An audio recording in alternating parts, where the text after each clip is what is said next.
मैं थक चुका हूं दोस्तों, थक गया हूं झूठ बोलते बोलते, मोदी जी को और सेना को डिफेंड करते करते। लेकिन अब और नहीं, पठानकोट हमला हुआ, मोदी जी और सेना सोए रहे, पुलवामा में खून की नदियां बह गई, और अब पहलगाम का हमला, और मोदी बिहार में चुनाव की तैयारी में व्यस्त हैं। देश में लाशें गिर रही हैं और यहां नारे, जश्न। ये कैसा राष्ट्रवाद है जहां नेता वोट गिनते हैं और जवान मिट्टी में मिलते हैं? आज से सिर्फ सच बोलूंगा, और सच ये है, हमारी सेना ने आज तक एक भी आतंकवादी जिंदा नहीं पकड़ा, मुर्दा भी नहीं। आतंकी हमला होता है और कुछ दिन बाद मीडिया चुप, सरकार चुप, पता भी नहीं चलता असल में क्या हुआ। पहलगाम के हमले को 9 दिन हो गए, आतंकवादी मिला नहीं। कहां गया? जमीन निगल गई या आसमान 1 घंटे में गायब हो गया? और हर बार पाकिस्तान पर इल्जाम। जंग की बात करते हो भाई, ट्राई तो किया था, याद है ना? अभिनंदन का हाल देखा, पाकिस्तान ने वापस भेजा, वो भी कपड़े पहनाकर। चाहता तो नंगा भेजता, लेकिन उन्होंने इज्जत रखी और हम उसे नेशनल हीरो बना दिया, जैसे कोई दुश्मन को हरा कर आया हो। पाकिस्तान से जंग करोगे? कैसे? हमारी इस डरपोक सेना से, जिन्हें सीमा हैदर जैसी औरत उल्लू बनाकर बच्चों समेत भारत में घुस गई। पहले अपने घर को संभालो, देश टूट रहा है, मणिपुर जल रहा है, नागालैंड अलग देश की बात करता है, तमिलनाडु, पंजाब, कश्मीर सब थक चुके हैं, अलग होना चाहते हैं। क्यों? क्योंकि इस देश में सच बोलने की गुंजाइश नहीं बची। घुटनों पर बैठने की बात हो रही है। घुटनों पर जो सवाल है मेरा वो आज यही है कि घुटनों पर आया कौन? भारत, पाकिस्तान, किसको माना जाए? देखिए, घुटनों पे कौन आया है, ये आप ट्रंप का एक ट्वीट है या पोस्ट है, उनका जो अपना प्राइवेट वो है ट्रुथ सोशल करके उनका प्लेटफॉर्म है एक अपना, उस पे उन्होंने एक ट्वीट किया है। और घुटनों पे कौन आया है? घुटनों पे भारत आया है। मोदी ने देश की संप्रभुता और देश की विदेश नीति को ट्रंप के हाथों में गिरवी रख दिया है। उन्होंने क्या लिखा है अपने ट्वीट में, अपने पोस्ट में? उन्होंने लिखा है कि मैं दोनों देशों के साथ ट्रेड करूंगा, और सब कान खोल के सुनने दर्शक, उन्होंने कहा है कि मैं कश्मीर के मुद्दे को दोनों के साथ बैठकर सुलझाऊंगा। जिस कश्मीर पे आज तक कोई थर्ड पार्टी मीडिएशन की बात नहीं हुई आज तक, और ना आने दिया गया, उस पे अब ट्रंप साहब थर्ड पार्टी मीडिएशन करेंगे, बैठ के वो सुलझाएंगे। मोदी जी देश को बताएं कि क्या क्या गिरवी रखा है उन्होंने ट्रंप के पास, कि जो ट्रंप कश्मीर के मुद्दे को सुलझवाएंगे। क्या कश्मीर पाकिस्तान को देने की तैयारी तो नहीं हो रही है? इसके अलावा मैं 3-4 बातें रखना चाहती हूँ उसमें, कि ये आईएमएफ के पैसे से खरीदा गया सीज फायर है। उसमें इंडिया ने चुप्पी लगा दी, इंडिया का कोई प्रभाव काम नहीं आया, कोई विश्व गुरु की छवि काम नहीं आई, कोई आपका विदेशी नेताओं के गले पड़ना, झप्पी लेना, पप्पी लेना उनकी, वो कोई आपके काम नहीं आया, किसी ने आपका साथ नहीं दिया। और पाकिस्तान को अरबों रुपए का, अरबों डॉलर का जो है वो आईएमएफ ने बेल आउट पैकेज दे दिया। मोदी जी की इससे बड़ी हार हो नहीं सकती। आप विश्व गुरु का डंका कहते हैं, कि आप कहते हैं दुनिया सुनती है जब मोदी जी बोलते हैं, किसी की हिम्मत नहीं है बोलने की। हिम्मत क्यों नहीं? किसी भी देश ने पाकिस्तान को आईएमएफ का बेल आउट पैकेज देने का विरोध नहीं किया, और जीत पाकिस्तान की हुई है। आपकी सेना की कमजोरी जाहिर हो गई है। जनरल बख्शी आपके पास आते हुए जो डिटेल्स आप इस ऑपरेशन सिंदूर को लेकर और पहलगाम हमले के बाद जो भारत के नेतृत्व में गुस्सा था उसको लेकर सामने आ रही है, कि खुद देश के प्रधानमंत्री नरेंद्र मोदी की तरफ से दुनिया को यह बताया जा रहा था कि जवाब देंगे, वी विल हिट, छोड़ेंगे नहीं, सबक सिखाएंगे, गोली का जवाब गोले से देंगे। तो सर वो सबक हमने सिखा दिया सर, टारगेट अकम्प्लिश्ड, और इसीलिए ये युद्ध विराम। अब general Bakshi, target not accomplished. Straight answer to your straight question. Pakistan ने जवाब में चुलबुली करी। पहले दिन उसने अपने एक प्रोबिंग अटैक किया, जो है एक प्रोबिंग अटैक किया पाकिस्तान ने सारे वेस्टर्न थिएटर पे, ड्रोन उड़ाए थे। तीसरे दिन उसने बोला ये है हमारा असली पलटवार, ये लो। उसकी आईएसपीआर ने बोला, उसने जो है फतेह 1 फतेह 2 अब्दाली मिसाइल, ये असली में हाथ 1 2 3 4 5 8 तक है, ये जो नाटकीय नाम देके उसने वहां पे फायर किए। ठीक है, सब उड़ा दिए गए। This does not stop. ठीक है सर, ठीक। और he is overthrown, it does not stop. Don't stop it, don't stop it. सुना मैंने 37 साल जंग नहीं मारी फौज में, मैं जानता हूं इनको, मैं लड़ा हूं पाकिस्तान के कुत्तों से, पाकिस्तान की फौज से। ये फौज को आड़े हाथ नहीं लोगे, हमारी मुसीबत खत्म नहीं होगी। कल फिर ऑपरेशन सिंदूर 5 6 7 क्या करना चाहते हो? अर्जुन युद्ध कर, हे अर्जुन युद्ध कर, ये गीता में लिखा है। अब युद्ध का टाइम है तो युद्ध करने दो। हाँ, हम युद्ध नहीं चाहते, तुम नहीं चाहते, पाकिस्तान चाहता है। वो मानेगा नहीं जब तक उसको युद्ध ना मिले और उतनी लात ना पड़े जब तक कि वो अंकल ना बोले, ठीक है। और मत डरो कि ये 1.5-2 पौए के बम चलाएगा, मत डरो, न डराओ अड़िसाओ, जब जाए लड़ो, निश्चय कर मन में जीत करो। बिल्कुल सही, ये टाइम आ गया है, ठीक है।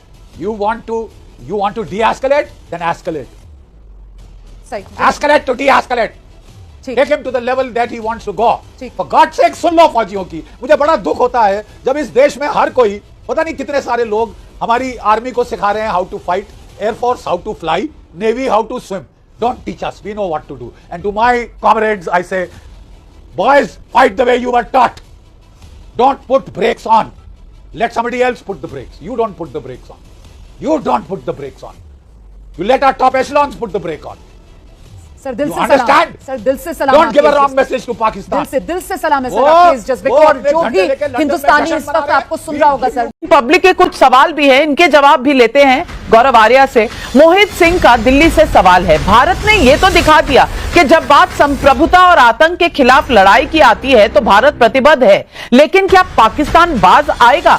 संजय मिश्रा बदोही यूपी से बोल रहे हैं, 2 दिन अगर और रुक जाते, चांद तारे सब झुक जाते, क्या पाकिस्तान को इससे दूसरा मौका नहीं मिल गया? गौरव भाई जवाब दें।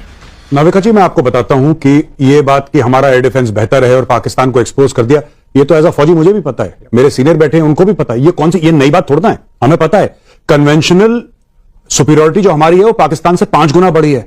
ये तो मुझे पता है क्योंकि मैं फौज का हूं, मेरे सीनियर हैं, they also know. So this is not a mystery. It might be mystery to a lot of people who are not from the forces. मेरे लिए कोई मिस्ट्री नहीं है, मुझे तो पता है।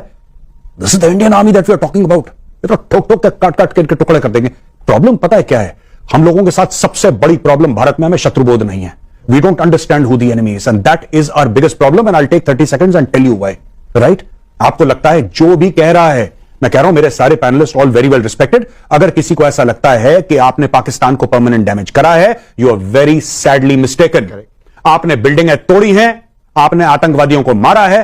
35,000 मदरसे हैं उनके पास, जितने आपने मारे हैं ना, 1 साल में उससे 10 गुना ज्यादा वो खड़ा कर देंगे, आप कुछ नहीं कर पाएंगे। दूसरी चीज, बिल्डिंग क्या है? सीमेंट है, दीवार है, दोबारा बन जाएगी। पाकिस्तान फिर 26/11 करेगा, पाकिस्तान फिर आपकी पार्लियामेंट पर अटैक करेगा। और आपने, मैं आपको बता रहा हूं, सीज फायर जरूर करते, मैं मना नहीं कर रहा, क्योंकि देखिए सरकार के पास वो इनपुट्स हैं जो शायद मेरे पास कभी जीवन में नहीं हो सकते। तो मैं ये बोलूं कि मुझे सब कुछ पता है, दैट इज टोटली रॉन्ग। ऐसी बात नहीं है। विद ड्यू रिस्पेक्ट मैं ये कहना चाहता हूं कि आप थोड़ा सा और रुक जाते। पाकिस्तान, देखिए पाकिस्तान को वो सबक नहीं मिला जो पाकिस्तान को मिलना चाहिए था। कहां हैं लाशें पाकिस्तानी पंजाबी फौज की? कहां हैं लाशें? आतंकवाद को मारा, वेरी गुड। आतंकवादियों को मारा, वेल डन। लाशें कहां हैं? वो खाकी वर्दी की लाशें कहां हैं? जब तक वो नहीं होगा, जब तक आप इनसे जमीन नहीं लेंगे, मैं आपको गारंटी दे रहा हूं, आपकी शो में आज की तारीख में आप नोट कर लेना नाविका जी, 90 दिन के अंदर फिर हमला करेंगे ये, और आप कुछ नहीं कर पाओगे। ये सब बातें हैं। क्यों कुछ नहीं कर मैं पाएंगे? इसलिए बता रहा हूं आपको, सुनिए एक minute, sorry to tell you this. मैं आपको एक बात बताता हूं, पाकिस्तान इज कंपल्सिव। पाकिस्तान के साथ उसको करना है, उसकी मजबूरी है, क्योंकि पाकिस्तान ने कश्मीर के अराउंड अपनी डोमेस्टिक और अपनी पूरी डिप्लोमेसी, इंटरनेशनल पॉलिसी, पाकिस्तान में पब्लिक प्रेशर इतना है, इतना ज्यादा है। उनका हीरो है उसामा बिन लादेन, वहां पे हीरो है हाफिज सईद। वो टेररिस्ट नहीं मानते, उनके नमाज जनाजा पढ़ते, उनके आतंकवादी, उनके आर्मी वाले। जब कोई टेररिस्ट मर जाता है, आपने खुद अपने चैनल पे दिखाया है, ये शत्रुबोध नहीं है हम लोगों में, हमारी बहुत बड़ी कमी है। राहुल गांधी का हाथ भारत की जनता के साथ होना चाहिए ना, ये पाकिस्तान के साथ कैसे हो जाता है? अपनी सेना का मोरल डाउन करने का क्या मतलब है? आपको बीजेपी से पॉलिटिकल ब्राउनी पॉइंट्स लेना है, रत्नाकर त्रिपाठी जी, वो आप ले लीजिए अलग से। ये आप हमारी एयरफोर्स के रफाल के ऊपर नींबू मिर्चा मार के क्या करना चाह रहे हैं? What will you achieve? आप बात बताइए। आप पूछना चाहता हूं, आपका राग दरबारी खत्म हो गया हो तो बोला जाए। नहीं, आप बोलिए ना, डायलॉग मत मारिए। आपका जो सर्वांग है वो बीजेपी के साथ है, और त्रिवेदी जी आपको यहां तक बताते हैं कि आप बहुत मजाक कर रहे हैं, मैं सीरियस बात कर रहा हूं। उन्होंने कहा मैं सीरियस बात कर पता तो करने दीजिए ना। कहा कि आपको समझने की जरूरत नहीं, निश्चित तौर पे आप ना समझ हैं, क्योंकि आप उन्हीं की भाषा बोल रहे हैं। आप मेरे को मत ज्ञान दीजिए ना, आप टॉपिक पे आएंगे। Can you stop commenting on me and start doing your job for a change? नहीं, अगर आप अपने काम करते मैं बोलूं तो आप बोलिए। मैंने बोला क्या कि आप बेवकूफों की तरह आके बोलते रहते हैं? आपके नेता बेवकूफों की तरह नींबू मिर्ची ताबीज करते रहते हैं। मैंने बोला क्या कि आपकी बेवकूफों की फौज है? नहीं, आपकी आदत है पर्सनल कमेंट करने की। I am not getting. 2013 के एक छोटे अटैक के बाद, अटैक कोई छोटा नहीं होता, लेकिन 26 आदमी मरना, 260 आदमी मरने में अंतर होता है ना। चूड़ियां कौन भेज रहा था? स्मृति ईरानी प्रधानमंत्री को प्रधानमंत्री लड़ने जाते हैं? क्या वो मनोबल गिराना नहीं था अपनी सेना का? और अपनी सेना इतनी कमजोर है जो जय बजरंगबली बोले और आयो गोरखाली जय महाकाली बोले उसका मनोबल टूट जाएगा। डिसीजन आप लेते हैं मान्यवर। छात्र संघों का एक नारा था कि सच कहना अगर बगावत है तो समझो हम भी बागी हैं। आपने स्वास्तिक लगाया, सब किया, ठीक है, हमने तो बस बताया कि भाई राफेल को नजर ना लगे। उसमें क्यों इतना उद्वेलित हो रहे हैं? और ये किस समय का जवाब होगा त्रिवेदी जी? 9 जून 2024 को रियासी में अटैक हुआ था बस के ऊपर, जिसमें 9 लोग मारे गए थे, 41 लोग गंभीर रूप से घायल हुए थे, बाद में कई लोग उसमें मर गए। तो ये जो बदला है कब का होगा? अभी ऐश्वर्या कपूर फिर बोलेंगे पर्सनल कमेंट। लेकिन ऐश्वर्या कपूर जी जो आप बता रहे थे चाइना ये और वर्ल्ड वॉर और टैरिफ, आप मुझे बताइए जयशंकर जी ने ही कहा था ना हम चाइना से लड़ेंगे। अरे पागल हो, तीसरी इकोनॉमिक शक्ति है, ये तो हमने नहीं बोला था, ये तो जयशंकर जी ने ही बोला था। और अगर एक बात जान लीजिए, सोशल मीडिया चाहे जिसकी जगह हो, जब आप नहीं करेंगे तो सवाल तो पूछे जाएंगे। सवाल क्यों नहीं पूछे जाएंगे आपसे? आप मुझे बताइए, काबल शाह जब किसी आप क्या चाहते हैं? आपसे पूछ के करें? आप करेंगे? आप सुनिए, बात सुनिए ना, वो बहुत देर बोले। बोलिए आप बोलिए। बहुत देर बोले, बोलने दीजिए मुझे। आप हर चीज में एयरफोर्स को, सेना को क्या ले आते हैं कि उसका मनोबल गिर रहा है? सरकार क्या सेना है या सेना सरकार है? दो में से क्या है बताइए मुझे। अरे जनरल बख्शी ने आपके चरणों पे डॉक्टर अर्नब गोस्वामी से कहा कि किस बुद्धिमान का यह निर्णय था कि 1,80,000 सेना कम हो गई? सैनिक किस बुद्धिमान का यह निर्णय था कि जो 2 लेयर देखते थे फ्रंट पे वो 7 कह सकते हैं ये वॉर नहीं था। तो जो लोग कह रहे हैं कि हम लोग कर रहे थे पीओके ले लेते, पीओके में सिर्फ पाकिस्तानी फौज नहीं है, पीओके में पीएलए भी है, चाइनीज आर्मी भी है पीओके में। उसका कारण यह है कि सीपैक गिलगिट बाल्टिस्तान से होकर आती है। ये पूरा एरिया हम लोग पीओके बोल के हम गिलगिट को भूल जाते हैं, वो भी भारत का अभिन्न अंग है। वहां पे चाइनीज आर्मी भी है।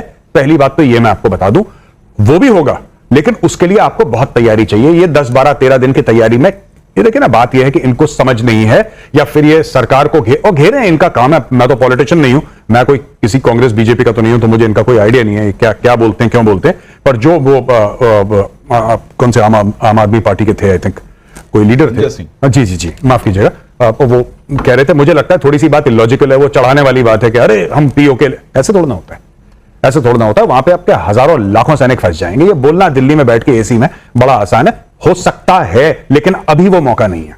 This is not the right time, क्योंकि आपका उद्देश्य क्या था पहलगाम का? आपने ये बोला कि पहलगाम में हो गया है आपका, पहलगाम एक बहुत बड़ा आतंकी हमला हो गया है, अब आपको हिट बैक करना है पाकिस्तान को। ये इसी दौरान ये सीजफायर का ऐलान हो जाता है। तो अब आप मुझे ये बताइए कि जब टीवी चैनल जो नरेंद्र मोदी की सरकार के जरिए समर्थित हैं, दोनों एक दूसरे का समर्थन करते हैं, उन्होंने झूठी खबरें चलाई कि कराची पोर्ट तबाह कर दिया, इस्लामाबाद पे हमला कर दिया। आम आदमी की आप ये सोचिए जो आशा थी वो ये थी कि अब हमेशा के लिए आतंकवाद की जड़ खत्म हो जाएगी, पाकिस्तान को भारत हमेशा के लिए सबक सिखा देगा, दोबारा हमारी तरफ देखेगा नहीं। क्या हम इस जंग से, या जो भी आप जिसे संकट कह रहे हैं, हम वो हासिल कर पाए?